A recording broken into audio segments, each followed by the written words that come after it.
आप सभी का वेदांत क्लास के तीसरे सेशन में हार्दिक स्वागत है। हम लोगों ने पिछले 3 क्लासेस में हमने बात की वेदांत की रूपरेखा की, हमने शास्त्रों की भी बात की, हमने पुरुषार्थों की बात की, हमने बात की कि किस प्रकार हमारे जीवन में जो लक्ष्य है हमारे जीवन के वो पुरुषार्थ निर्धारित करते हैं। 4 मूल लक्ष्य हर व्यक्ति के जीवन के हो सकते हैं। हमने बात की अर्थ, काम, धर्म और मोक्ष। हमने ये भी बात की कि इन लक्ष्यों की प्राप्ति के लिए शास्त्र लिखे गए, जो इंस्ट्रक्शंस थे, इंस्ट्रक्शंस हैं for protection of human being, हम सबकी सुरक्षा के लिए। उन लक्ष्यों को हम प्राप्त कर सकें इसलिए शास्त्र लिखे गए। दोस्तों, किसी भी लक्ष्य को प्राप्त करना हो, जीवन में किसी भी तरह का कोई लक्ष्य हो, आप एक संस्था चलाते हैं, आपका कोई बिजनेस है या किसी भी प्रकार का कोई लक्ष्य हो, उस लक्ष्य का मूल 3 कंपोनेंट उसमें अनिवार्य हैं तो आप उसे प्राप्त कर पाएंगे। पहला तंत्र, दूसरा मंत्र और तीसरा यंत्र। तंत्र मीन्स अ सिस्टम, लोकतंत्र, प्रजातंत्र, एनी सिस्टम इज नीडेड। कुछ आपको प्रोसीजर्स बनानी पड़ेंगी, प्रोसेसेस बनानी पड़ेंगी, स्टैंडर्ड ऑपरेटिंग प्रोसीजर्स जिन्हें कहा जाता है एसओपीज। एक संविधान बनाना पड़ेगा आपको। ये हो गया तंत्र। पर तंत्र के साथ another component is must, that is mantra. Mantra is the human component, human component of it. मननात् त्रायते इति मंत्रः, पिछली बार हमने बात की। पूरे मन से आपको करना होगा, अन्यथा लोग ही अपने देश के संविधान को फेल कर देंगे। आप कितना ही अच्छा संविधान बना लें, यदि लोग कर्तव्य परायण नहीं है तो फेल हो जाएगा। तो दूसरा हुआ मंत्र। तीसरा इज यंत्र, डिवाइस चाहिए हमें। We need some device, infrastructure. आपको आईटी सपोर्ट चाहिए, आपको ऑफिस चाहिए, यू नीड सम इंफ्रास्ट्रक्चर। तो इंफ्रास्ट्रक्चर चाहिए, पहले आपको प्रोडक्शन करना हो, मशीनें चाहिए, इंडस्ट्री चाहिए, लोग चाहिए और एक प्रोसेस चाहिए। तंत्र, मंत्र, यंत्र। इसी तरह अगर किसी इंसान को अपने जीवन के लक्ष्यों को प्राप्त करना है तो भी उसे 3 चीजें ही चाहिए, तंत्र, मंत्र और यंत्र। कल जो हमने बात की वो थे मंत्र, शास्त्रम। शास्त्रम मंत्र हैं, उन्होंने हमें मंत्र दे दिया, भाई इस तरह से करें तो अच्छा है। पर शास्त्र के साथ हमें एक तंत्र भी चाहिए मंत्र के साथ। तंत्र कौन सा? एक ऐसा स्ट्रक्चर, सिस्टम जिसके माध्यम से शास्त्रों को फॉलो करते हुए हम वहां पहुंच जाएं जहां हम पहुंचना चाहते हैं, हमारे पुरुषार्थों तक। और यंत्र क्या है इस सब में? हम स्वयं यंत्र हैं। तो हम यंत्र हो गए, शास्त्र मंत्र हो गए, और जो बचा हुआ तंत्र है उस पे आज हम चर्चा करने वाले हैं। सो तंत्र मीन्स अ सिस्टम, एंड यही तंत्र है वर्ण vyavastha. Varna vyavastha is a system given by those saints and sages in Vedas. वेदों में दिया गया ऐसा एक सिस्टम है जिसके माध्यम से हर व्यक्ति अपने जीवन के लक्ष्यों को प्राप्त कर सकता है। मतलब वेदों ने न केवल मिशन दिया, विजन दिया, अप्रोच पाथ दिया, आप जाएंगे कैसे उस पर। वेरी प्रैक्टिकल और बहुत सोच समझ के उसको डिवाइस किया गया। सो जैसे हमने बताया था 4 पुरुषार्थ थे, काम, अर्थ और धर्म। इसको हम कहेंगे प्रवृत्ति, हमने बात की थी प्रवृत्ति। और मोक्ष को कहा जाता है निवृत्ति। सो इन चारों पुरुषार्थों को प्राप्त करने के लिए जो सिस्टम बनाया गया उसी को हम वर्ण व्यवस्था कहते हैं। वर्ण शब्द का शाब्दिक अर्थ होता है कलर, रंग, और व्यवस्था का अर्थ होता है system. So a system for 4 colours of people, 4 रंगों के लिए system. It's a social scheme. For the upliftment of human being. ये एक सामाजिक स्ट्रक्चर है जिससे आम व्यक्ति का विकास हो सके, अभ्युदय हो सके। अब थोड़ा हम और गहराई में उतरते हैं। ये वर्ण जिसका अर्थ है रंग, ये कैसे बने? हाउ दीज वर्णास आर बीन क्रिएटेड।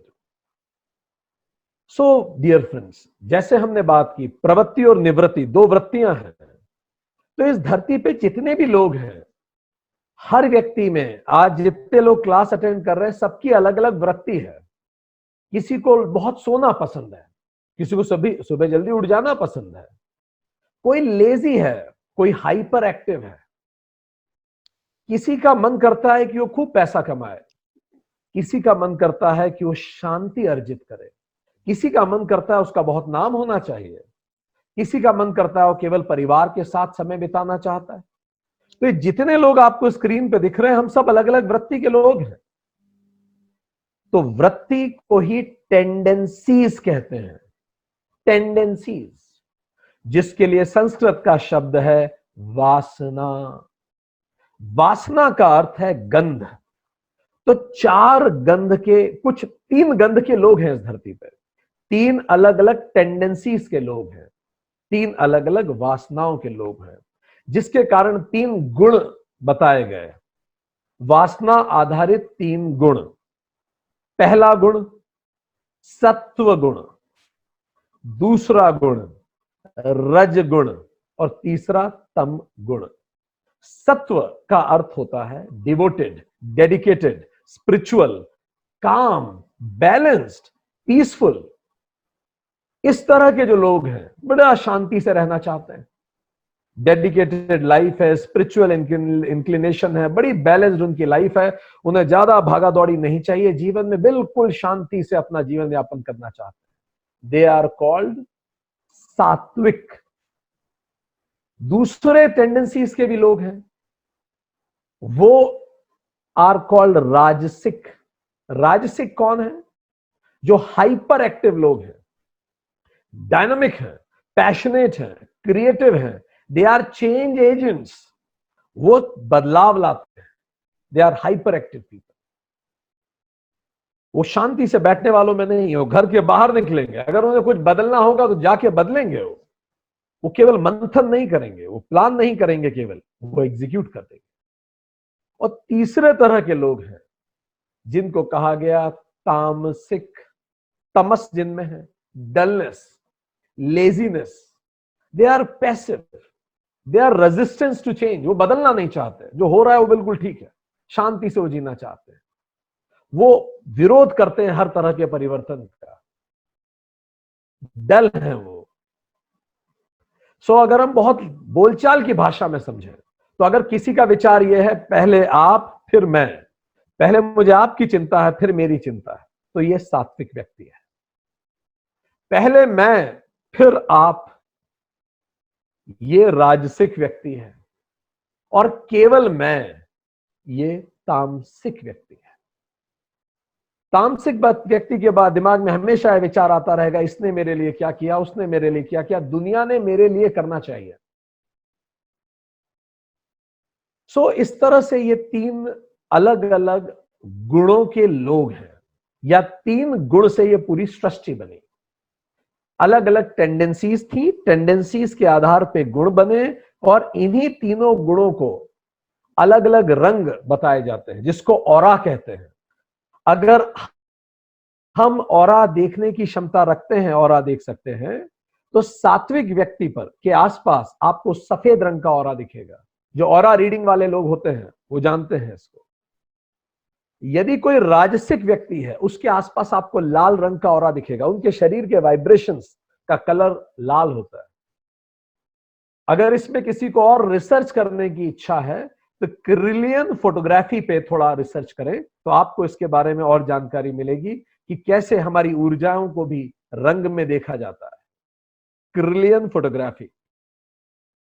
और तामसिक व्यक्ति का ऑरा ब्लैक कलर का होता है, काला होता है उसका ऑरा। तो ये जो तीन रंग हैं, सत्व, रज और तम, इन तीनों रंगों को अगर हम मिलाएं ये तीनों रंग तो पूरी कायनात के हैं। तो 4 तरह के लोग हमें देखने में आते हैं और इन्हीं 4 तरह के लोगों को वर्ण कहा जाता है। तो वर्ण कैसे बना? वासना से 3 गुण हुए, अलग अलग वासना के लोग हैं और उन्हीं वासना के लोगों को अगर हम मिला दें तो 4 प्रकार के व्यक्तित्व हमें देखने को मिलते हैं। इन्हीं व्यक्तित्वों को हम वर्ण कहते हैं, वर्ण व्यवस्था। भगवत गीता में भगवान कृष्ण स्वयं कहते हैं, चतुर्वर्णा मया सृष्टा, चारों वर्ण मैंने ही तो बनाए हैं, गुण कर्म विभागश, गुण और कर्म के आधार पर। तो कृष्ण स्वयं कहते हैं 4 वर्ण मैंने बनाए, मैंने क्रिएट किए, 2 आधारों पे क्रिएट किए। पहला गुण, दूसरा कर्म। इन 2 विभाग के आधार पे 4 तरह के लोग मैंने बनाए। तो चलिए अब इन लोगों की बात करें। कौन है ये लोग? वर्ण मीन्स कलर ऑफ पर्सनैलिटी, आप कह सकते हैं personality traits, dominant personality trait किसी व्यक्ति का, या आप कह सकते हैं उसका बेसिक डिस्पोजिशन, वो किस प्रकार का व्यक्ति है। तो पहले हम देखें जो सत्व थे, वो शुद्ध सत्व जिसके अंदर आ गया, जो शुद्ध सत्व के व्यक्ति हैं उन्हें कहा गया ब्राह्मण। ब्राह्मण का अर्थ है ब्रह्म जानाति इति ब्राह्मण, जो ब्रह्म को जानता है वही ब्राह्मण है। इसका मतलब जो उस परम को समझता है वही ब्राह्मण है, जो उस परम को जीता है वही ब्राह्मण है, ब्रह्म को जानने वाला ही ब्राह्मण है। तो ब्राह्मण शुद्ध सत्व है। किस प्रकार के लोग होंगे? आप अपने आसपास के लोगों के बारे में जरा सोचना चालू कीजिए और हमें सुनते जाइए, आप पहचान जाएंगे आपके आसपास के कौन लोग ब्राह्मण हैं। ये लोग बहुत स्पिरिचुअल नेचर के होते हैं, ये लोग लगातार सीखने की प्रवृत्ति रखते हैं, इनके मन में हमेशा खुद को जानने की प्रवृत्ति होती है कि मैं स्वयं को जानूं। ये लोग में निवृत्ति की भावना होती है, ये बहुत भागादौड़ी पसंद नहीं करेंगे, ये बोलचाल में भी संयमित और शांत आपको महसूस होंगे। ये बहुत जल्दी ना एग्रेसिव होंगे ना बहुत जल्दी दुखी ही हो जाएंगे। ये निवृत्ति मार्गी लोग हैं, ये ब्राह्मण हैं। अगर आपको जानना है कि क्या आप ब्राह्मण हैं तो ये प्रश्न सुनिए और अपने अंदर से पूछिए, ये प्रश्न आपके अंदर कितनी बार आता है सप्ताह में। अगर आपके अंदर ये प्रश्न सप्ताह में 3 बार आता है तो ये इस बात का प्रतीक होगा कि आप में ब्राह्मण तत्व है। प्रश्न सुनिए, पैदा होना, बड़े होना, पढ़ाई करना, एक एग्जाम निकालना, नौकरी या व्यवसाय करना, शादी करना, बच्चे पैदा करके उन्हें बड़ा करके उनकी शादी करके मर जाना, जिंदगी यही मात्र नहीं हो सकती। कुछ है जो छूटता है, इसके बाद कुछ मिसिंग है इस सारी बातों में। अगर किसी के दिमाग में यह विचार सप्ताह में कम से कम 3 बार आता है तो ये उसमें ब्राह्मण तत्व का प्रतीक है। ब्राह्मण तत्व का प्रतीक के लिए दूसरा प्रश्न, यदि आपके मन में यह प्रश्न सप्ताह में 3 बार आता है, मेरे यहां होने का क्या औचित्य है, मैं आया ही क्यों इस धरती पर, what is my relevance to be here? If this question bothers you again and again, it means it's the brahmana in you which is pushing forth. आपके अंदर का ब्राह्मण धक्का दे रहा है आपकी सोच को। तो अब आप पहचान पा रहे होंगे आपके अंदर ब्राह्मण कौन लोग हैं। आपके परिवार में याद कीजिए। ठीक, अब दूसरे पे जाते हैं। वो जो रज था, सत्व तो पूरा उतर गया जिसमें वो ब्राह्मण हो गया, शुद्ध सत्व, रज का निशान नहीं उसमें। अब जो रज है ये 2 भागों में बंटता है, जिसमें शुद्ध रज आ गया, शुद्ध रज और थोड़ा सा सत्व मिल गया। अब आप इन 2 रंगों को जोड़ दीजिए, शुद्ध रज लीजिए और थोड़ा सा सत्व जोड़िए, इसी को कहा गया क्षत्रिय। शत शब्द का अर्थ है घाव, घाव हो जाना किसी को। त्रय हम पहले भी बताए थे, शास्त्र में भी त्र लगा है। त्रय का मतलब हरना, सुरक्षा करना। जो किसी की घावों से सुरक्षा करे वो क्षत्रिय। तो परिभाषा के अनुसार जो तलवार लेके लड़े और मारे वो क्षत्रिय नहीं है। क्षत्रिय वो है जो सुरक्षा करे अपनी और अपने लोगों की। क्षत्रिय अटैक नहीं, डिफेंस है। इसीलिए रक्षा मंत्रालय है, अटैक मंत्रालय नहीं है भारत या किसी भी दुनिया में। We don't say attack department, we say defence department. हम डिफेंस करेंगे, अटैक नहीं करेंगे। तो क्षत्रिय, क्षत्रिय कौन? जिसमें रजगुण प्रधान है, शुद्ध रज, और साथ में थोड़ा सा सत्व।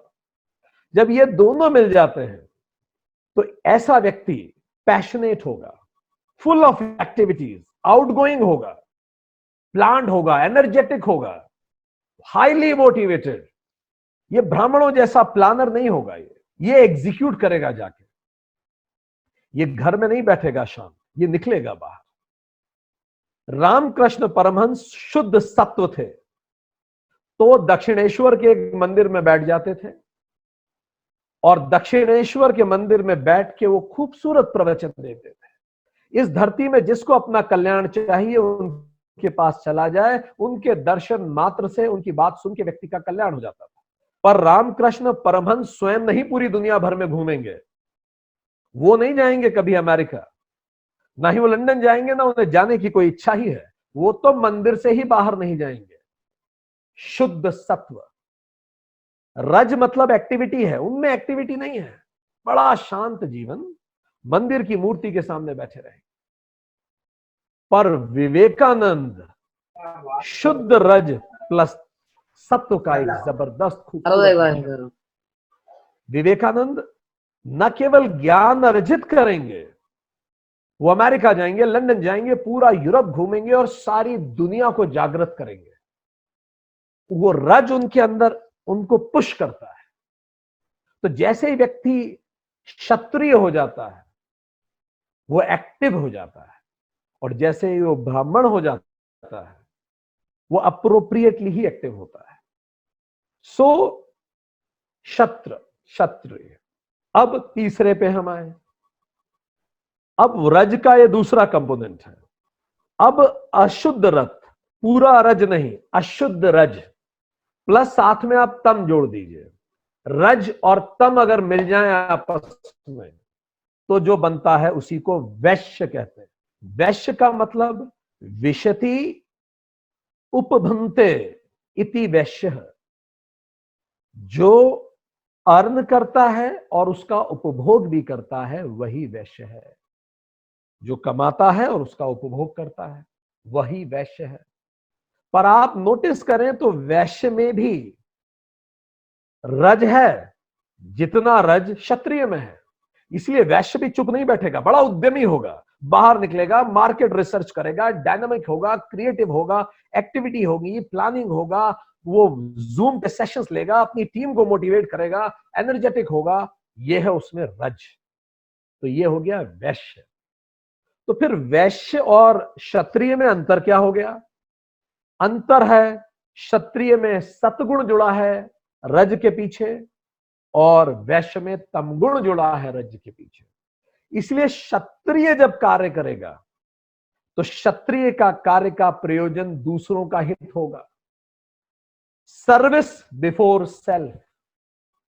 वो हमेशा दूसरों की सेवा करना चाहेगा, वो सेल्फलेस होगा, वो बियॉन्ड सेल्फ देखेगा, वो इन्फ्लुएंस करना चाहेगा, लोगों को प्रभावित करना चाहेगा, उसका फोकस रिजल्ट्स पे होगा, वो ग्रॉस डोमेस्टिक हैप्पीनेस लाना चाहेगा। यह है क्षत्रिय। पर अगर हम वैश्य की बात करें तो उसका फोकस दूसरे नहीं होंगे, उसका फोकस सेल्फिश फोकस होगा। पहले मैं फिर आप। ऐसा नहीं है कि वो दूसरों का हित नहीं चाहेगा, पर उसकी प्राथमिकता मेरा हित होगा। पहले मैं अमीर बनूं एज अ रिजल्ट 50 और अमीर बनते हैं, मुझे आपत्ति नहीं। पर सबसे पहला लक्ष्य है मेरी कंपनी बड़ी हो। मेरी कंपनी में जब मैं अरबपति बनूंगा तो निश्चित तौर पे अगर मैं चेयरमैन हूं, मैं खरबपति हूं, अरबपति हूं, तो मेरी कंपनी के जो डायरेक्टर हैं वो करोड़पति तो बन ही जाएंगे। और अगर मेरे डायरेक्टर्स करोड़पति हैं तो जनरल मैनेजर लखपति स्वाभाविक रूप से होंगे। तो मैं पहले रिच बनूं, as a effect, as a byproduct दूसरे भी संपन्न हो। ये वैश्य सोच है। ये अचीवमेंट ओरिएंटेड होते हैं, जबकि क्षत्रिय इन्फ्लुएंस ओरिएंटेड होते हैं। ये अचीव करना चाहते हैं। इनका फोकस होगा gross domestic product, gross domestic happiness नहीं, प्रोडक्ट।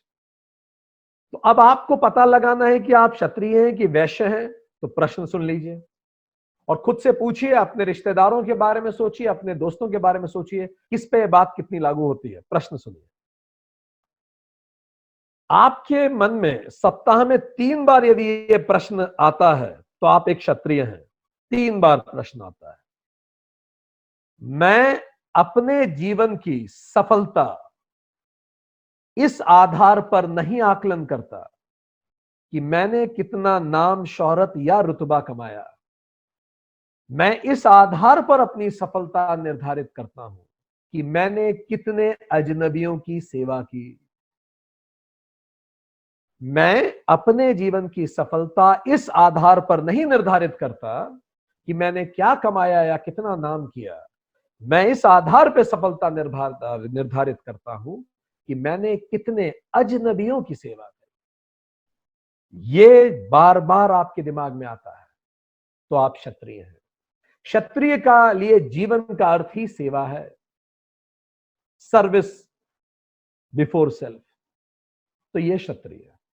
अब हम वैश्य के लिए आ जाए तो ये प्रश्न आपके अंदर कितनी बार आता है सुनिए, तो आपको जानकारी मिल जाएगी कि आप वैश्य हैं।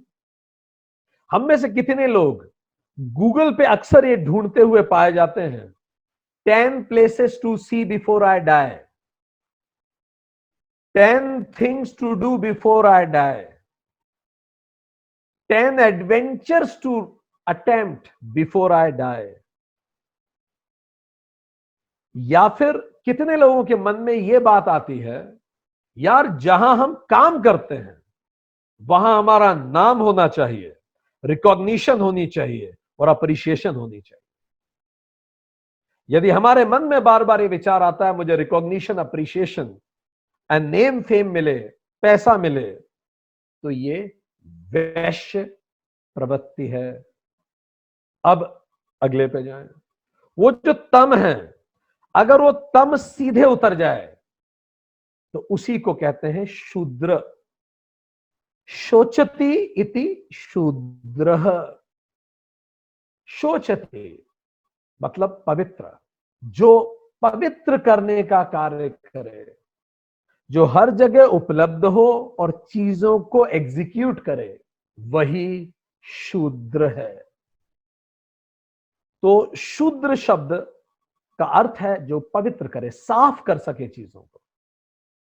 तो शूद्र पूरा तम जब उतरता है तो क्या अर्थ हुआ? They are passive in nature. तम के सारे गुण इनमें स्वाभाविक रूप से होंगे। Dullness, lazy, resistance to change, पुरुषार्थ करने में इनकी ज्यादा रुचि नहीं है। 10 बजे से पहले उठेगा नहीं, आराम से जीवन व्यतीत करना चाहता है। देन दूसरों की सेवा करेगा पर वो मजबूरी में करेगा। Then he seeks stability in life. उसको स्टेबिलिटी चाहिए लाइफ में। He is good at executing things, he won't decide, आप उसे बता दीजिए, he will go and execute it. He is very good in following people. He is Shudra. एक हमारे परिचित हैं, शर्मा साहब हैं वो। तो शर्मा जी के पुत्र हैं। जब हम उनके घर गए हुए थे तो उनके पुत्र 12वीं की परीक्षा दे रहे थे। तो शर्मा जी ने पूछा, बेटा अब आगे क्या सोचा है? तो उनके पुत्र ने कहा, पापा अभी एग्जाम तो दे ले। पिताजी ने बोला, ठीक है भाई, दे दो, परीक्षा ले लो। अब एग्जाम हो गई पुत्र की। शर्मा जी ने फिर पूछा, बेटा अब क्या सोचा है आगे? बेटे ने बोला पापा अभी रिजल्ट आया है, रिजल्ट तो आने दीजिए फिर सोचते हैं। शर्मा जी फिर गहरी आह लेके बैठ गए। जब रिजल्ट आ गया शर्मा जी ने फिर से पूछा, बेटा अब तो रिजल्ट आ गया, अब क्या सोचा है? पिताजी अभी सतीश और रमेश डिसाइड कर रहे हैं क्या करना है, उन्हें डिसाइड करने दीजिए, वो मुझे बताएंगे तो फिर मैं आपको आके बताता हूं। ये प्रवृत्ति शूद्र प्रवृत्ति है, डलनेस, न करियर की चिंता। आपको ऐसे कई लोग मिलेंगे, परसों उसकी परीक्षा है, आज वो मूवीज देख रहा है, उसको याद दिलाना पड़ता है, उठ जा भाई परीक्षा है, एग्जाम दे ले। ये प्रवृत्ति शूद्र प्रवृत्ति है। सो अब आप देख पा रहे हैं कि अलग अलग प्रवृत्ति, पर्सनालिटी ट्रेट्स हमने देखी। अब अगर आप इनको पुरुषार्थ से क्लब करें तो ब्राह्मण वो जो निवृत्ति या मोक्ष की तरफ अग्रसर होना चाहे, ठीक। क्षत्रिय वो जो धर्म की तरफ अग्रसर होना चाहे, वैश्य वो जो कामनाएं पूरी करना चाहे, बड़े बड़े इंडस्ट्रीज बनाए, और शूद्र वो जो उतना कमाए कि उसका जीवन चल सके। अब ये जो चार गुण हैं, पहले ही बता दिया गया कि ये गुण के आधार पे विभाजन है, हम सब में अलग अलग, और ये चारों गुण हम सब में एक समय एक साथ होते हैं, बस उनके प्रोपोर्शन वेरी होते हैं, और जैसे जैसे प्रोपोर्शन बदलते हैं हम अलग अलग वर्ण में चले जाते हैं। तो इसमें से सर्वश्रेष्ठ वर्ण कौन सा है? तो सर्वश्रेष्ठ गुण है ब्राह्मण, उसके बाद होता है क्षत्रिय, उससे कमतर गुण है वैश्य, और उससे कमतर गुण है शूद्र। प्लीज गौर कीजिए, गुणों की बात कर रहे हैं हम, गुण आधार पे ब्राह्मण सर्वश्रेष्ठ है, क्योंकि यही सबसे बड़ा पुरुषार्थ है, अपने आप को पहचानना और जीवन को शांति और प्रसन्नता से जीना। अब कृष्ण के श्लोक का अगला पार्ट देखते हैं। चतुर्वर्णा मया सृष्टा गुण कर्म विभागश। तो अब दूसरा विभाग करने का बेसिस क्या है? कर्म। क्रियते इति वर्णः, something that we can choose is वर्ण। जिस भी चीज को हम चूज कर सके वही वर्ण है। तो अब कर्म के आधार पर, जिसको आप कह सकते हैं प्रोफेशन, वो था डिस्पोजिशन गुण, कर्म हो गया आपका प्रोफेशन,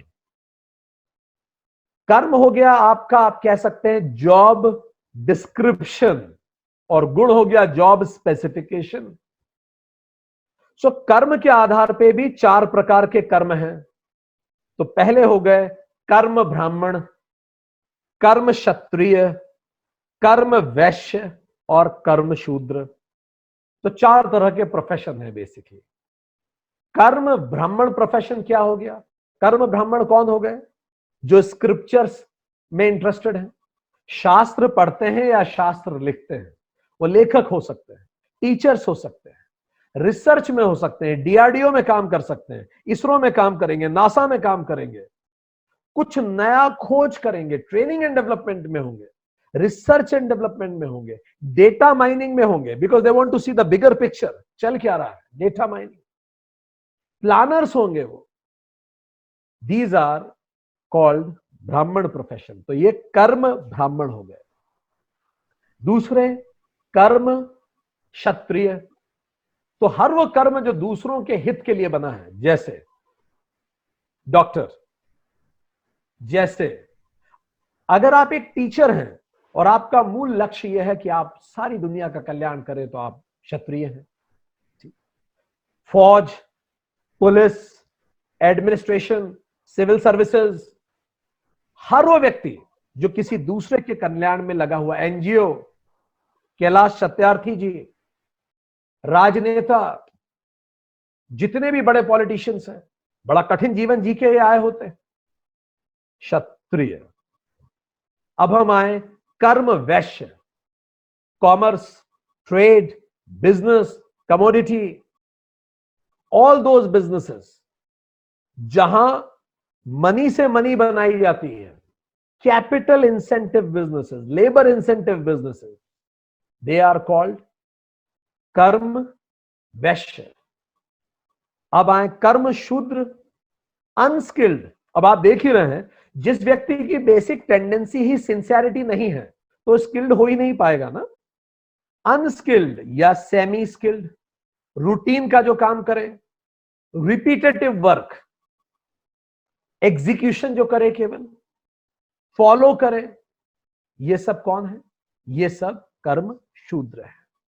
अगर आपकी कंपनी में या आपके आसपास इस तरह के लोग हैं तो आपको स्ट्रेटेजी क्या रखनी चाहिए? यदि कर्म शूद्र आपका सबॉर्डिनेट है तो एक एक बात उसे बताइए, माइक्रो मैनेज कीजिए, वो नहीं करेगा प्लानिंग। बताइए क्या करना है, फिर से पूछिए हाँ भाई क्या समझे। पर अगर आपका सबॉर्डिनेट कर्म वैश्य है तो अचीवमेंट ओरिएंटेड है, उसको टारगेट दीजिए, he will go and smash it. पर अगर आपका सबॉर्डिनेट कर्म क्षत्रिय है, उसे डेलीगेट कर दीजिए और उसे बताइए कितने लोगों का हित हो सकता है ये तुम करोगे तो वो कर देगा। और अगर आपका सबॉर्डिनेट कर्म ब्राह्मण है तो उससे राय लीजिए, उससे डिसीजन मेकिंग में पार्टिसिपेशन लीजिए, आप उसके ज्ञान का समुचित उपयोग कर पाएंगे। कर्म क्षत्रिय जबरदस्त लीडर्स होते हैं, कर्म वैश्य महान एंटरप्रेन्योर्स होते हैं, बड़ी बड़ी कंपनी बनाते हैं, लाखों को रोजगार देते हैं और दुनिया को आर्थिक रूप से समृद्ध करते हैं। इस तरह से ये चार तरह के कर्म के लोग हैं। इनमें से सर्वश्रेष्ठ कौन सा है? इनमें से सर्वश्रेष्ठ कौन सा है? तो दोस्तों में चारों हैं, ये बात हम फिर से बोलना चाहेंगे। कर्म विभाग में चारों बराबर हैं। ब्राह्मण का कर्म क्षत्रिय के कर्म के बराबर है, उतना ही महत्व उसका भी है।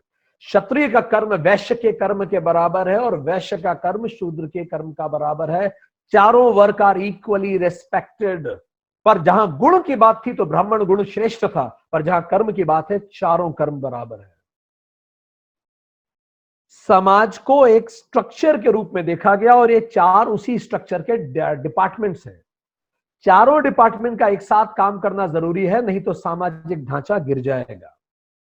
इसीलिए पुरुष सूक्तम में कहा गया, आदि पुरुष के मस्तक से तो ब्राह्मण निकला, मुख से, भुजाओं से क्षत्रिय, उदर से वैश्य और पैरों से शूद्र निकला। और कई लोग कहते हैं हिंदुस्तान में जाति प्रथा के बीज यहीं से पड़े, पर जरा गौर से देखिए और जिन्होंने पुरुष सूक्तम पढ़ा है वो अच्छे से जानेंगे इस बात को कि वहां यह कतई नहीं लिखा है कि मस्तक पैर से श्रेष्ठ होता है। यह हमारा गलत इंटरप्रिटेशन है। वो बताने का तरीका केवल यह है कि आप जो सोचने वाला व्यक्ति है उसका सर ही सोचने वाला ऑर्गन है, एग्जीक्यूट करने का ऑर्गन यही है हाथ। पूरी कायनात को पैसा ही तो ऊर्जा देता है। भूखे पेट भजन ना भाए गोपाला। फौज भी नहीं लड़ेगी अगर आप वेतन नहीं देंगे। टैक्स, उदर एंड एग्जीक्यूट कर पाना, यह काम है शूद्र का। तो पुरुष सूक्तम ने इस एनालॉजी को यूज किया। और जब भी आप मंदिर में जाते हैं तो हम हमेशा भगवान के चरण कमलों की वंदन करते हैं। चरण भी उतने ही प्रिय होते हैं। भरत जी ने तो प्रभु की चरण रज और चप्पल को ही पूरा साम्राज्य का ध्वज बना दिया था। तो इस कारण यह गलत सोच है कि जाति प्रथा यहां से पैदा हुई। कृष्ण गीता में कहते हैं बहुत स्पष्ट, जो व्यक्ति सभी भूतों में मुझे देखता है वही सच्चा ज्ञानी है। इंसान हो या जानवर हो, यदि वो सब में मुझे ही देखता है वही ज्ञानी है। इसीलिए श्री कृष्ण ने स्वयं ने चारों वर्णों का काम करके दिखाया कि चारों काम बराबर हैं। वो द्वारिका के राजा हैं क्षत्रिय, गीता का प्रवचन दिया ब्राह्मण, वो सारथी बने वैश्य और सुदामा के पैर धोए शूद्र। उन्होंने चारों कर्म करके ये बताया, चारों कर्म करके उन्होंने ये बताया कि चारों कर्म करके उन्होंने ये बताया कि यही कर्म बराबर है, चारों कर्म आपस में बराबर है। बात की थी कि चार कर्म विभाग हैं, और कर्म के आधार पे जो विभाग हैं चारों आपस में बराबर हैं। एक संस्कृत में बड़ा खूबसूरत श्लोक है, जन्मात जायते शूद्रः संस्कारात द्विज उच्यते। जन्म से हर व्यक्ति शूद्र ही होता है, संस्कारात जब उसे संस्कार मिलते हैं तब वो द्विज बनता है। द्विज मीन्स ट्वाइस बॉर्न, दूसरी बार पैदा होने वाला द्विज। तो पहली बार हम हमारे मां के गर्भ से पैदा होते हैं, तब हम कहते हैं व्यक्ति पैदा हुआ। पर दूसरी बार हम पैदा होते हैं अपने अनुभव से और अपने ज्ञान से, तब हम कहते हैं व्यक्तित्व पैदा हुआ। तो द्विज का मतलब है ट्वाइस बॉर्न, जो दो बार पैदा हुआ। तो जन्मना जायते शूद्रः संस्कारात द्विज उच्यते। तो यहां तक अभी तक हमने जो बात की, थोड़ा सा समराइज करके फिर हम आगे बढ़ेंगे। हमने ये बात की कि पुरुषार्थों को अचीव करने के लिए शास्त्र लिखे गए जो मंत्र हैं, शास्त्रों के साथ एक तंत्र बताया गया, उसी को वर्णाश्रम कहते हैं। वर्ण शब्द का अर्थ है कलर, और ये बना कैसे, तो जो हमारी बेसिक टेंडेंसीज होती हैं जिनको वासना कहते हैं, पूरी सृष्टि में 3 बेसिक टेंडेंसीज हैं। उनको कहा जाता है सत्व, रज और तम। सत्व बैलेंस है, रज हाइपर एक्टिविटी है, और तम इनएक्टिविटी है, लो एक्टिविटी है, अंडर एक्टिविटी है। इन तीनों रंगों को जब जोड़ा जाता है तो 4 तरह के वर्ण हमें दिखाई देते हैं, वासना आधारित वर्ण, और इन्हीं वर्ण को क्षत्रिय, ब्राह्मण, क्षत्रिय, वैश्य और शूद्र कहते हैं। हमने चारों की कैरेक्टरिस्टिक देखी। फिर हमने बताया कि श्री कृष्ण ने कहा कि चतुर्वर्णा मया सृष्टा गुण कर्म विभागश, इन चारों वर्णों को मैंने ही बनाया है गुण और कर्म के आधार पर। तो गुण ब्राह्मण देखे हमने, गुण का क्षत्रिय, गुण वैश्य और गुण शूद्र, और उसके साथ हमने फिर कर्म के आधार पे भी डिवीजन देखा। हमने देखा कि गुणों के आधार पे तो ब्राह्मण सर्वश्रेष्ठ है, फिर क्षत्रिय है, फिर वैश्य और फिर शूद्र है, पर कर्म के आधार पे सारे काम बराबर होते हैं। श्री कृष्ण ने अपने जीवन में इसको करके तक दिखाया, सो दैट टू डिमॉन्स्ट्रेटेड। हमने आदि पुरुष की भी बात की, यहां तक हम पहुंचे। अब हम थोड़ी आगे बात शुरू करेंगे। अब हमारे पास 2 चीजें हो गई, एक है प्रोफेशन जिसको हमने बोला कर्म विभाग, एक है हमारा बेसिक ट्रेड जिसको हमने बोला गुण विभाग। जब आप इन दोनों को मिलाते हैं तभी आपको पता लगता है कि आपका स्वधर्म क्या है। अब अगला महत्वपूर्ण विषय है स्वधर्म। स्वधर्म का मतलब, यदि आपका गुण और कर्म एक हो जाएं तो जो आप कर रहे हैं वो स्वधर्म है। इसी को आजकल आधुनिक कंपनीज कहती हैं competency mapping, right person at the right job for the right work. इसी को आधुनिक कंपनीज डिस्क मॉडल असेसमेंट कहती हैं, कि सही व्यक्ति की कैरेक्टरिस्टिक देखो और उस हिसाब से उसे नौकरी दीजिए, वैसा उसे काम दीजिए। तो जब आपका कर्म और गुण एक होता है तो हम कहेंगे आप स्वधर्म कर रहे हैं। और यदि आपका कर्म और गुण एक नहीं होता तो हम कहेंगे वर्ण संकर हो गया। वर्ण संकर का मतलब ओवरलैप हो गया, क्रॉस हो गया, इसका एक दूसरे पर क्रॉस हो गया। कई लोगों ने वर्ण संकर का अर्थ निकाल लिया, गैर जातीय विवाह को वर्ण संकर कहा गया। ये एक गलत और माइक्रो डेफिनेशन है। वास्तविक वर्ण संकर का अर्थ है जब 2 रंग आपस में मिल जाएं। तो होगा क्या, जब आपका कर्म और आपका गुण अलग अलग हो जाएगा तो आप जिंदगी में परेशान रहेंगे, आप खुश नहीं रह सकते। और अगर आपका गुण और कर्म एक हो गया तो आप बड़े प्रसन्न रहेंगे। यही करने के लिए आप पैदा हुए थे, मानिए आप बहुत खुश रहने वाले हैं। पर अगर ये नहीं मिला तो आप दुखी रहेंगे, क्योंकि हर दिन 10 घंटे आप वो कर रहे हैं जो आपको पसंद नहीं आता। आप गुण ब्राह्मण हैं और आप एक इंश्योरेंस कंपनी में नौकरी कर रहे हैं, आपको इंश्योरेंस सेल करना पड़ रहा है, आपको दर्द हो रहा है, आपको परेशानी हो रही है, आप परफॉर्म नहीं कर पा रहे हैं, इसीलिए आप परेशान होंगे। आप एक गुण क्षत्रिय हैं और आपको कहीं एग्जीक्यूशन का काम दे दिया गया है, और एग्जीक्यूशन भी मशीन पे आप काम कर रहे हैं, तो वहां किसी मनुष्य का हित भी नहीं होता, जॉब डिससेटिस्फैक्शन आपका चरम हो जाएगा। पर यदि आप जिस लिए बने हैं आप वो कर रहे हैं, फिर आप देखिए आप जीवन में कितना आगे जाते हैं। उस व्यक्ति का नाम आप खुद बूझने की कोशिश कीजिएगा। इस व्यक्ति की माता बड़ी परेशान रहती थी, इससे बहुत परेशान थी, क्योंकि इसके बाकी भाई बहन बड़े इंटेलिजेंट लगते थे माता को, और ये बच्चा ज्यादा पढ़ाई लिखाई में ध्यान नहीं देता। तो माता को लगता था मेरे सारे बच्चे तो अच्छे निकले, बस यही बच्चा पता नहीं कहां से गलत निकल गया, कोई योग्यता नहीं बची इसमें, ये तितलियों के पीछे भागता था। फिजिक्स, केमिस्ट्री, मैथ्स इसका बड़ा कमजोर, इसका पढ़ाई में बहुत ज्यादा मन नहीं लगता था। अच्छा, कुछ समय बाद इसी व्यक्ति का भाई इंडियन सिविल सर्विसेज परीक्षा क्लियर कर गया। वो पहला व्यक्ति बना जो आईसीएस क्लियर किया था। अब जब उसके भाई ने आईसीएस क्लियर कर लिया तो माता को लगा अरे यार, ये मेरा बच्चा तो सबसे ही ज्यादा निकृष्ट निकल गया, ये क्या करेगा। माता को बड़ी चिंता होती थी। तो उसका भाई तो प्रथम वो व्यक्ति बना जिसने आईसीएस की परीक्षा क्लियर की, जब तक 1911 नहीं आया, क्योंकि 1911 में ये व्यक्ति प्रथम एशियाई बना जिसको नोबेल प्राइज लिटरेचर का मिला, रविंद्रनाथ टैगोर, जिसने 2 देशों के राष्ट्रगान लिखे।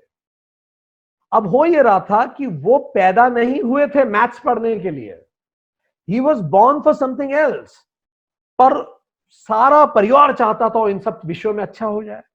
आपके घरों में, हमारे भी घरों में, हम सबके बच्चे कुछ अलग और कुछ विशिष्ट करने के लिए पैदा हुए हैं। परमात्मा कचरा पैदा नहीं करता। बच्चे के गुणों पे विचार कीजिए, उसको उसी में प्रेरित कीजिए, वो अच्छा कर जाएगा। अमिताभ बच्चन ने आज तक में एक इंटरव्यू दिया, बड़ा इंटरेस्टिंग वो इंटरव्यू है। उस इंटरव्यू में वो कहते हैं कि जब मेरी एबीसीएल कॉर्पोरेशन फेल हो गई, 90 केसेस मेरे ऊपर थे, मैं दिवालिया होने की स्थिति में था, तब एक बार मैं जब रात भर सो नहीं पाता था परेशानी में, तो एक गहरी रात, अंधेरी रात में अकेला बैठा था और मैंने खुद से कुछ प्रश्न पूछे। अब प्रश्न गौर से सुनिएगा। मैंने खुद से पूछा मैं कौन हूं। तो अमिताभ बच्चन ने कहा, उत्तर आया कि मैं कलाकार हूं। फिर मैंने पूछा इलाहाबाद से मैं मुंबई क्यों आया। उत्तर मिला एक्टिंग करने आए। फिर तीसरा प्रश्न, और मैं यहां अब क्या कर रहा हूं। तो उत्तर मिला बिजनेस कर रहे हो। चौथा प्रश्न, तो मुझे क्या करना चाहिए। तो उत्तर मिला जो तुम्हारा स्वधर्म है, जो तुम्हारा मूल गुण है, एक्टिंग करो। अमिताभ बच्चन ने बोला बस उस दिन मैंने निर्धारित किया कि मैं जिंदगी में एक्टिंग के अलावा कुछ नहीं करूंगा, क्योंकि बस वही मैं कर सकता हूं। उसके बाद वो कह रहे सुबह उठने का इंतजार उन्होंने किया और सीधे पास में यश चोपड़ा जी के घर पैदल गए और यश चोपड़ा जी से बोला कि मुझे एक्टिंग करनी है, क्या आप मुझे ब्रेक देंगे। Can you imagine the Amitabh Bachchan. And फिर यश चोपड़ा जी ने उन्हें मोहब्बतें में ब्रेक दिया। Rest is history. बाद में केबीसी आया और सब कुछ बदल गया। क्यों? क्योंकि वो स्वधर्म की तरफ लौटे। स्वधर्म मतलब आपका गुण और कर्म एक हो जाए। जब आप वो करेंगे स्वतः चीजें बढ़ने लगेंगी। भारत की एक सुंदरी मिस वर्ल्ड बनी, मिस वर्ल्ड या मिस यूनिवर्स, हमें एग्जैक्टली याद नहीं आता, पर उनकी माता जी ने उन्हें गले लगा के पहला प्रश्न जो पूछा जब उन्हें अवार्ड हुआ, माता जी ने बोला बेटा तेरी पढ़ाई का क्या होगा। बच्ची मिस यूनिवर्स हो गई है, पर माता जी को अभी भी चिंता पढ़ाई की थी। और आज यही बच्ची यूनाइटेड नेशंस की ब्रांड एम्बेसडर है और प्रियंका चोपड़ा के नाम से जानी जाती है। तो हमारी माताओं को, हमारे पिताओं का हमारे लिए असुरक्षित होना स्वाभाविक है, और हमारी सभी से अपील है अपने बच्चों के गुणों को पहचानिए और उस अनुरूप करियर उन्हें बताइए। हर व्यक्ति डॉक्टर, इंजीनियर बनने के लिए धरती पे पैदा नहीं हुआ। इसीलिए कृष्ण कहते हैं गीता में, हतोवा प्राप्यसी स्वर्गम जित्वा भोक्ष से महिम तस्मात् उत्थिष्ठ कौन्तेय युद्धाय कृत निश्चय। हतोवा प्राप्यसी स्वर्गम। हतो, मर जाओगे तो स्वर्ग मिलेगा। ज्यादा से ज्यादा क्या होगा। आप एक कलाकार हो, आप एक आर्टिस्ट हो, आपको पसंद नहीं आता कोई और काम, ठीक। आप अपनी कला में ही करियर बनाइए, ज्यादा से ज्यादा क्या होगा, आप अच्छे कलाकार नहीं बन पाएंगे, आप बहुत पैसा नहीं कमा पाएंगे, पर कम से कम जीवन में खुश तो रहेंगे, क्योंकि आप वो कर रहे हैं जो आपको बहुत पसंद आता है। और ज्यादा से ज्यादा क्या हो जाएगा, ज्यादा से ज्यादा आप सफल हो जाएंगे। तो आप सचिन तेंदुलकर जैसा नाम कमाएंगे, गॉड ऑफ क्रिकेट, आप वॉन गॉग बनेंगे, आप माइकल एंजेलो बनेंगे। तो जब आप वो करते हैं जो आपका गुण है, तो दो ही बातें होती हैं। यदि आप असफल हुए तो आप खुश रहेंगे और असफल रहेंगे। याद है हमने कहा था, हैप्पीली अनसक्सेसफुल रहेंगे आप, और आप सफल हो गए तो क्या होगा, आप सक्सेसफुली हैप्पी रहेंगे, पर दोनों केस में आप हैप्पी जरूर रहेंगे। इसीलिए अपने गुणों पर आगे बढ़िए, आपको कभी जीवन में परेशानी नहीं होगी, कॉग्निटिव डिसोनेंस आपको नहीं होगा। अब अगला प्रश्न, अब मैं अपने स्वधर्म को कैसे पहचानूं। देखिए, और पहचानने का तरीका भी होता है। आपके आसपास जितने भी लोग बिजनेस कर रहे हैं, जो भी कुछ कर रहे हैं, अगर एक व्यक्ति है, वो एक परीक्षा निकालता है, बहुत पढ़ाई करता है, तो उसमें ब्राह्मण गुण है, पर वो परीक्षा करके एक बड़े पद पे पहुंचता है, तो ब्राह्मण तत्व से वो आ गया सिविल सर्विसेज में। तो सिविल सर्विसेज में होना, अब वो क्षत्रिय नौकरी में आ गया, ठीक। ब्राह्मण तत्व ने उसे मदद की, वो क्षत्रिय नौकरी में आ गया। पर अगर मान लीजिए उसका मूल गुण वैश्य है, तो क्या करेगा वो पैसे कमाने की सोचेगा सिविल सर्विसेज में, और फाइनली बड़ा बदनाम होगा, क्योंकि उसका मूल गुण वैश्य है। अगर आपका मूल गुण वैश्य है, सिविल सर्विसेज आपकी जगह नहीं है, आप बिजनेस कीजिए। तो इस तरह से गुण पहचानिए। पर अगर एक क्षत्रिय ही सिविल सर्विसेज में आ गया, तो उसका नाम होगा, वो समय की रेत पे निशान छोड़ के जाएगा, क्योंकि उसका कर्म और धर्म एक हो जाएगा। तो अब मैं अपने स्वधर्म को कैसे पहचानूं, अगला प्रश्न। तो हम आपको कुछ पॉइंटर्स दे रहे हैं जिससे आप अपने स्वधर्म को पहचान पाएंगे। पहला, आपके बच्चों के लिए भी और आपके लिए भी, वो क्या कार्य है जिसको करते समय आपको समय का पता नहीं चलता, समय यूं पास हो जाता है। दूसरा, वो क्या कार्य है जिसको करते समय आपको कभी थकान महसूस नहीं होती, शरीर भरे थक जाए पर मन फ्रेश रहता है। तीसरा, वो क्या काम है कि यदि आपको एक पैसा भी ना मिले तो भी वो काम आप करेंगे। आप मत दीजिए विराट कोहली को पैसा, पर वो तो भी खेलेगा, क्योंकि खेलने के अलावा उसे कुछ आता ही नहीं। वो खेलेगा नहीं तो करेगा क्या, खेल उसे और फ्रेश करता है, इट रिफ्रेशेस हिम। और चौथा प्रश्न, मेरे गिफ्ट्स क्या हैं, परमात्मा ने मुझे कौन से गिफ्ट से नवाजा है। क्या मेरा संवाद शैली बहुत अच्छा है, या मेरा रिलेशनशिप बिल्डिंग बहुत अच्छा है, मेरा फिजिकल कटकाठी अच्छा है, मेरा सोचने का तरीका अच्छा है, मेरे में एनालिटिकल स्किल्स है, मेरे गिफ्ट्स क्या है, what I enjoy the most. अब ये जब सब आप लिख लें, तो अब दूसरी तरफ ढूंढिए कौन कौन से करियर हैं जो इनसे संबंधित हैं, उन रास्तों पे आप आगे बढ़िए। एक और प्रश्न आपके मन में आ सकता है कि अभी तो मैं ऑलरेडी नौकरी कर ही रहा हूं, और अब मुझे अच्छे से समझ में आ गया इस सेशन के बाद कि मैं गुण ब्राह्मण हूं पर कर्म वैश्य कर रहा हूं, या मैं इस सेशन के बाद में अच्छे से समझ गया कि मैं गुण वैश्य हूं पर मैं कॉलेज में पढ़ा रहा हूं, कर्म ब्राह्मण का कर रहा हूं। तो जब मैं ऑलरेडी ऐसा कर रहा हूं, तो अब मैं क्या करूं, क्या मैं नौकरी छोड़ दूं। देखिए, हर जगह, हर नौकरी में कुछ कंपोनेंट्स होते हैं जिसमें चारों वर्ण आपको देखने को मिलेंगे। जैसे फॉर एग्जांपल, अगर आप गुण ब्राह्मण हैं और आप इंश्योरेंस सेल कर रहे हैं, आप कार्य वैश्य का कर रहे हैं और गुण ब्राह्मण हैं, और आपको इन दोनों को जोड़ना है, तो आप क्या कीजिए, अपनी कंपनी में कोशिश कीजिए जो ट्रेनिंग एंड डेवलपमेंट डिवीजन है उसको ज्वाइन करने के लिए। उसके लिए पहले से कम्युनिकेशन स्किल्स इंप्रूव कीजिए और अपना ट्रांसफर लेने की कोशिश कीजिए, ताकि आप एक ट्रेनर बन सके। तो आप रहेंगे इंश्योरेंस सेक्टर में ही, नौकरी भी नहीं छोड़ेंगे, पर आप स्वधर्म करने लगेंगे और आपका बड़ा नाम होगा, आप फेमस हो पाएंगे, आपका इज्जत होगा उन सब में। ये आप कर सकते हैं। अब एक आखिरी प्रश्न जो शायद दिमाग में आता होगा, फिर ये जाति कहां से आ गई। हमने जाति की तो बात ही नहीं करी। ये जाति कहां से आ गई? तो दोस्तों, जाति शब्द जात, जातक से बना, मतलब बर्थ। बुद्ध की जातक कथाएं हैं, कितनी बार उन्होंने जन्म लिया। तो बर्थ से आधारित जो होता है उसको हम बोलते हैं जाति। उसका वर्ण से कोई कनेक्शन नहीं। जाति के आधार पर यदि आप विभाजन करेंगे तो वो शास्त्रीय विभाजन नहीं है, वो अशास्त्रीय है, वो गैर वैदिक विभाजन है। तो अगर आप जाति ब्राह्मण, जाति शूद्र, जाति क्षत्रिय और जाति वैश्य हैं तो ये एक कुरीति है और हम इसका घनघोर निंदा करते हैं। शास्त्र इसको नहीं स्वीकार करते। तो फिर ये आ कैसे गया? बहुत ही स्वाभाविक है। राजनीतिक पार्टीज में आप नहीं देखते हर पिता चाहता है उसका बेटा पार्टी अध्यक्ष बन जाए उसके बाद? नहीं देखते आप? हर व्यक्ति चाहता है राजनीति में, क्योंकि राजनीति के लिए कोई क्वालिफाइंग परीक्षा नहीं होती।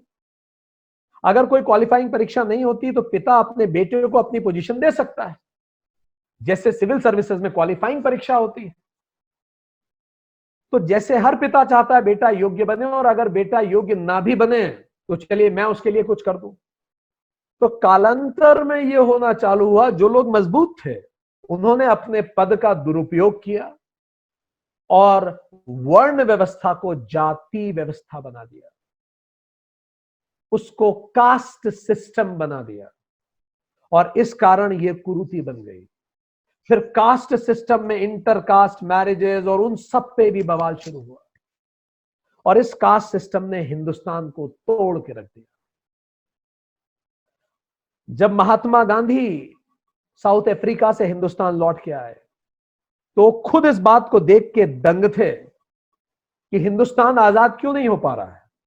कुछ चंद लाख अंग्रेज और 40 करोड़ भारतीय आजाद क्यों नहीं हो पाते?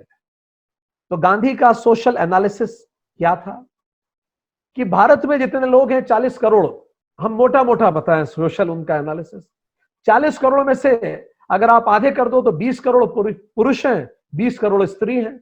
स्त्री को तो घर में ही रोक रखा है, तो वर्किंग फोर्स आपकी बची कितनी? 20 करोड़। अब जो 20 करोड़ बचे हैं जो पुरुष हैं, उनमें से जाति प्रथा के कारण 75-80% तो गैर सवर्ण है, तो बच्चे कितने? 20%।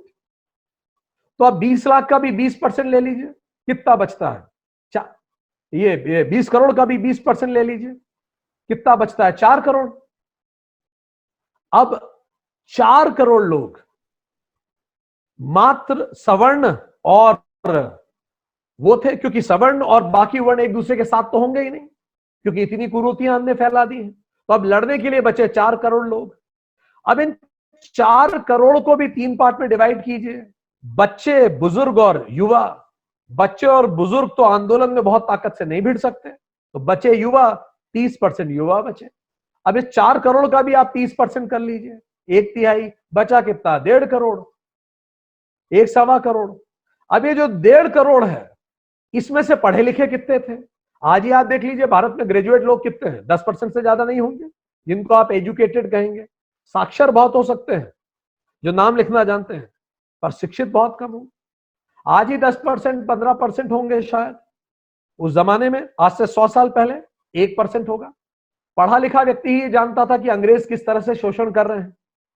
तो इसका जो बचा 1.5 करोड़, इसका भी 1% निकालिए, बचा कितना? 1.5 लाख। अब ये जो 1.5 लाख थे, इसमें भी 2 पार्ट में डिवाइड कीजिए।